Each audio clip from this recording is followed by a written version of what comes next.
My son kept talking to an empty chair. One day, I heard a voice too. Mom, please don't sit there. Those were the words my 6-year-old son whispered one rainy evening as I walked toward the old wooden chair in the corner of our dining room. I laughed. Why not, Matteo? His face turned pale. Because Signora Bianca is already sitting there, and she doesn't like strangers.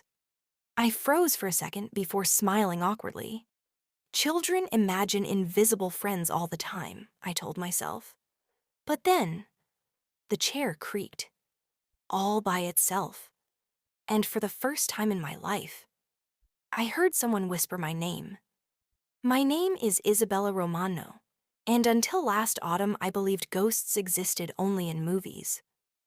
I was 34, a widow, and doing everything I could to raise my son Matteo after my husband, Luca Romano, died in a tragic car accident 2 years earlier. Luca had been everything to us. He fixed broken toys. He made pancakes every Sunday. He danced terribly but never cared who laughed. When he died, our world collapsed. For months, Matteo barely spoke. Then, one day, he started talking again. Not to me, to the empty chair. At first, it seemed harmless. Every afternoon after kindergarten, he'd put one of Grandma's porcelain teacups on the table and carefully slide it toward the chair. Tea is ready, Signora Bianca. Then he would nod as if someone had answered. Sometimes he even giggled. You always tell funny stories. I assumed he had invented an imaginary grandmother to fill the emptiness left by Luca. His psychologist even told me not to discourage it. It can be part of the healing process. I wanted to believe her. So I let it continue. But strange things slowly began happening around the house. The chair was never where I left it. Every morning it had moved just a few inches. Not enough to be obvious. Enough to make me wonder if I had forgotten. Our old grandfather clock stopped every night at exactly 9:17. The same time Luca's accident had happened. I replaced the batteries, called a repairman, bought a completely new clock. 3 days later, it stopped at 9:17 too. Coincidence? It had to be. Didn't it? One Saturday morning, I found Matteo standing in the garden, talking softly toward an empty swing. He wasn't playing, he was listening. Then he nodded. I'll tell Mommy. He walked over with surprising seriousness. Signora Bianca says the roses are thirsty. I looked toward the flower beds. They were watered yesterday. He shrugged. She said look deeper. Something made me check anyway. As I pushed aside the dry soil, I discovered our broken irrigation pipe had burst underground. The roses hadn't received water in days. I stared at Matteo. How did you know? He smiled. I didn't. She did. A cold chill ran down my spine. That evening, I called my sister Sophia. She laughed. Isa, you've been under too much stress. He's probably paying attention to things adults ignore. I know. But sometimes it feels like he's answering someone. Sophia sighed. Children notice details. Don't let your imagination scare you. She was probably right. I wanted her to be right. The following week, things became harder to explain. Matteo began leaving an extra plate at dinner. Every single night. One for me, one for him. One for Signora Bianca. When I removed it, he'd quietly place it back. She gets lonely. One evening, I finally lost my patience. There is nobody there. The words echoed through the room. Matteo didn't cry. He simply looked at the empty chair, then back at me. You hurt her feelings. His voice was calm, far too calm for a child. That night, I couldn't sleep. Around 2 in the morning, I heard footsteps downstairs. Slow, careful. Wood creaking beneath someone's weight. Thinking Matteo had gotten out of bed, I grabbed my phone and walked downstairs. The kitchen was empty. The dining room was dark. Only moonlight spilled through the windows. Everything looked perfectly normal. Except for the chair. It wasn't tucked beneath the table anymore. It faced the staircase, as though someone had turned it. To watch me. My heart pounded. I forced myself to push it back. "It's just old wood," I whispered. "Nothing more." The moment I let go, a faint perfume drifted through the room. Lavender, soft, fresh, impossible. The exact perfume Luca's grandmother had always worn. I hadn't smelled it since her funeral nearly 15 years earlier.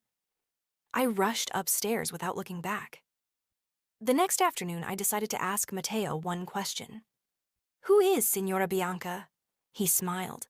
"The nice old lady." "Where did you meet her?" He pointed toward the empty chair. "She was already here when we moved in." "What does she look like?" He thought carefully.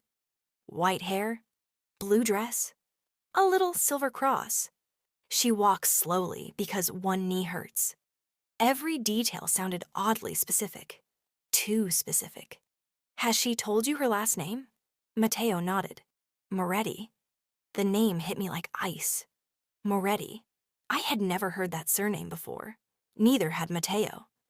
At least, I was certain he hadn't. That evening, curiosity got the better of me. I drove to the local library and searched through old property records. Our house had changed owners several times over the decades. The newest names, then older ones, then a faded document from 38 years ago. Owner, Bianca Moretti. I felt the blood drain from my face. The chair, the perfume, the name.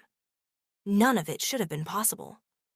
I hurried home, convincing myself there had to be a logical explanation. But as I unlocked the front door, I heard Matteo laughing. He wasn't alone. A second voice. Soft, gentle. An elderly woman, for just a heartbeat. It floated through the dining room. I've missed hearing children laugh. The house fell silent. My hands began to shake. Because this time, Matteo wasn't the only one who had heard her. I stood frozen in the hallway. The front door was still half open behind me. The laughter had stopped. The gentle voice had disappeared. Only Matteo remained in the dining room, happily drawing with his crayons as if nothing unusual had happened. "Matteo," he looked up. "Oh, you're home. Who were you talking to?" He smiled naturally. "Signora Bianca." I swallowed. "And what did she say?" His smile faded. "She said you finally heard her." A cold shiver raced down my back. I hadn't told anyone. Not Sophia, not my neighbors, not even myself. Yet somehow, he knew. That night I barely slept. Every tiny sound made me sit up. The old house groaned whenever the wind touched its walls. Branches scratched the windows like long fingernails. At exactly 9:17 p.m., the new clock stopped once again. Then, 3 slow knocks echoed downstairs. Knock, knock, knock. I checked every door, every window. Nothing. No footprints, no broken locks, no one outside. But when I returned to the dining room, the empty chair had moved closer to Matteo's seat, almost as if someone wanted to join us for dinner. The next morning, I drove to the town archives. If Bianca Moretti had once lived in our house, someone had to know who she was. An elderly archivist named Giovanni Ferraro welcomed me with a kind smile. "Bianca Moretti?" he repeated. "I haven't heard that name in years." He disappeared into a storage room and returned carrying a dusty newspaper. The headline made my heart pound. "Local widow saves 3 children from house fire." The photograph showed an elderly woman. White hair, blue dress, a tiny silver cross around her neck. Exactly as Matteo had described. My hands trembled. She lived in my house. Giovanni looked surprised. "You bought the old Moretti place?" I nodded. He sighed. Bianca was loved by everyone. She never had children of her own, but every child in this town called her nonna. What happened to her? His smile slowly disappeared. She died alone. The words settled heavily between us. No family? He shook his head. None. Only neighbors attended her funeral. I stared silently at the photograph. Something about her eyes felt kind, not frightening, almost familiar. Before leaving, Giovanni handed me another envelope. We found this after her death. No relatives ever claimed it. Inside was a faded family photograph. Bianca stood beside dozens of smiling neighborhood children. On the back, she had written in elegant handwriting, "Every child deserves to feel safe." I couldn't explain why, but tears filled my eyes. When I returned home, Matteo was waiting by the window. She knew you'd find her picture. I stopped walking. What? She said you needed proof. I slowly showed him the photograph. Without hesitation, he pointed at Bianca. That's her. There wasn't the slightest doubt in his voice. That evening, while preparing dinner, I noticed Matteo speaking quietly toward the empty chair again. He suddenly became serious. Then he looked at me. Mom, Signora Bianca says we shouldn't use the attic. Why?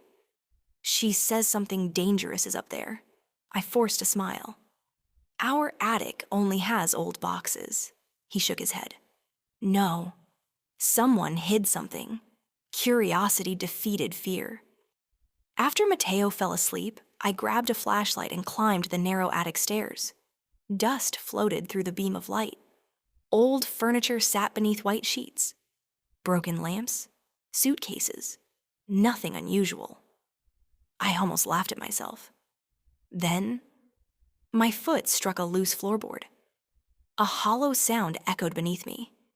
I knelt down and carefully lifted the board. Underneath lay a small iron box wrapped in old cloth. It was locked, but rust had nearly destroyed the latch. Inside, letters, photographs, a velvet pouch, and an old gold wedding ring. Beneath everything rested a folded letter addressed simply, "To whoever finds this." My hands shook as I unfolded the yellowed paper. If you are reading this, then perhaps someone finally listened to me. There is something hidden in this house that does not belong here. Before I could continue, a loud crash exploded downstairs. I nearly dropped the letter. Matteo! I raced down the stairs. Every light in the house had gone out. The dining room was lit only by moonlight. The empty chair had fallen onto its side. Matteo stood in the middle of the room, terrified. Mom! He pointed toward the hallway. She tried to stop him. My blood turned cold.